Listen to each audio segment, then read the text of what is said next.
E aí, galera, tudo bem com vocês? E aí, Carioca 1, vamos continuar nossos estudos? Então, no vídeo de hoje, eu gostaria de falar sobre leitura e compreensão. Toda vez que a gente escuta a palavra leitura, ou alguém pergunta, e aí, você sabe ler? A primeira coisa que a gente pensa é naquele significado que era atribuído lá na ocasião da classe de alfabetização ou do primeiro ano, né? Quando as pessoas entendiam a leitura como a decodificação dos sons, como juntar os pedacinhos. Todo mundo pensa isso, inclusive os pais, os alunos. Eu vou lá, a professora me ensina, um som com outro eu junto, faço a palavra. E de repente o aluno fala, caramba, já sei juntar tudo, aprendi a ler. Beleza. Realmente, isso é um tipo de leitura, isso faz parte da leitura. Mas a leitura ela não deve ser entendida apenas como essa decodificação dos sons, como ler esses pedacinhos. Leitura é um processo, é algo muito maior do que isso. Ler tem a ver com decodificar os sons, mas sobretudo compreender, se posicionar, entender e saber falar sobre aquilo que se leu. Então você que é aluno do segundo segmento, você que é aluno do Carioca, né, do projeto de correção de fluxo, você que é aluno do ensino médio precisa ter em mente, caramba, eu preciso ler mais do que apenas os sons. Eu preciso ler e entender o que estou lendo. Eu preciso ler as entrelinhas do texto. Opa, mas o que seriam as entrelinhas, Emília? Ninguém nunca falou sobre isso para mim. Então, galera, ler as entrelinhas é você compreender aquilo que não está escrito com palavras, mas está entendido no texto. Então, isso faz parte todo de um processo de compreensão. E por que eu estou falando isso? Porque quando o professor de língua portuguesa ou de uma outra disciplina passa uma tarefa onde você precisa ler um texto e responder perguntas sobre aquele texto, muitos alunos, e olha só, não estou falando só de criança nem de adolescente, a gente tem adultos também com essa percepção. Acham que eles devem procurar aquilo que está escrito na pergunta, lá no texto, ou procurar aquele pedacinho no texto e copiar a resposta. Parou. Isso aí você fazia, de repente, quando você estava lá no início do seu processo de leitura, no início do seu processo de alfabetização.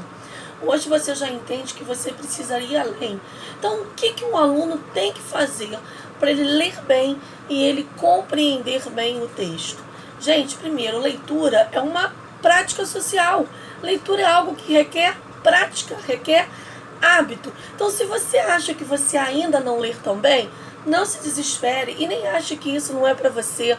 O mundo da leitura é para todos. E a leitura é algo maravilhoso, porque através dela podemos viajar para qualquer lugar.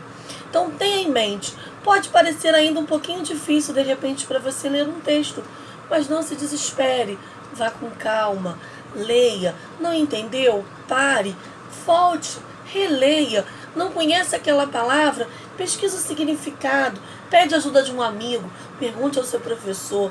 Leia por prazer. A leitura deve ser pelo prazer e não pela obrigação. E aos poucos, e uma dica, descubra o que você gosta de ler. Essa é sempre a minha sugestão para o meu aluno. Gosta de ler notícia? Vai ler notícia. Gosta de ler fofoca? Bem, acho que não é muito adequado, mas fazer o quê? Gosta de ler? Vai lá na revista, vai lá no jornal e leia sobre as fofocas, mas leia.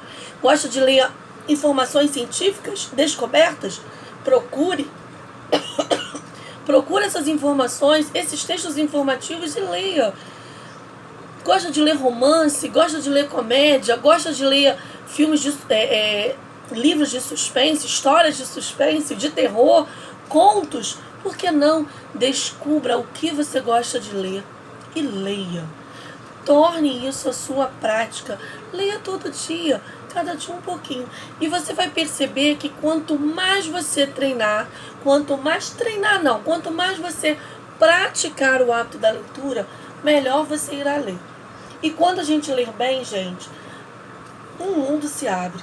Quem ler bem, compreende bem, entende das coisas, tem uma bagagem de conhecimento essa bagagem, a gente vai dizer assim, uma quantidade de conhecimentos que a gente não consegue mensurar. Quem ler bem, escreve bem, porque o cérebro vai captando toda aquela forma de escrever, vai gravando a escrita ortográfica, vai entendendo as estruturas, e você vai estudando sem perceber que está estudando. Então faça da leitura a sua prática. Quem ler bem só se dá bem. Mas voltando aqui ao ponto inicial do vídeo. Então, todo aluno precisa entender que ler é ir além do que está no texto. É ler aquelas palavras, entender o que está escrito e o que não está escrito, aquilo que está nas entrelinhas, aquilo que está implícito, pensar acerca dessa leitura e aí sim se posicionar e produzir a sua percepção acerca da leitura. Então, toda vez que um professor pede a você a compreensão textual, e aí eu gosto de usar essa tecnologia, mas muitos vão utilizar a interpretação de texto ou interpretação textual. Aí não tem problema, é só escolha de terminologia, escolha da palavra.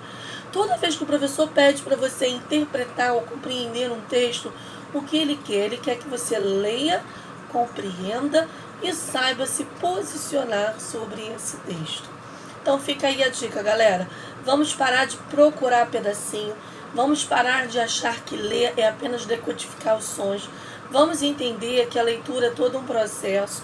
Leitura não é algo tão simples. Talvez para nós que já somos leitores hoje em dia, podemos achar e até dizer, ler é fácil. Hoje porque nós já aprendemos o mecanismo, já internalizamos essa prática, então para a gente parece mais fácil do que para aquela criança lá, ou aquele adulto que estava aprendendo a ler, né? Mas a leitura, sobretudo, ela é algo muito mais amplo, ela é algo muito mais mágico, e ela é algo que pode mudar a sua vida. Então, não deixem de ler. Fica a dica de hoje. Beijo no seu coração. Vamos seguindo, estudando virtualmente, fazendo contato através dos grupos, do WhatsApp, do Facebook, deixando os comentários. Dê um like no vídeo de hoje. Beijo, fiquem com Deus. Cuidado com o coronavírus. Lavem bem as mãos, usem álcool gel, evitem aglomerações e vamos com fé em Deus. Avante sempre.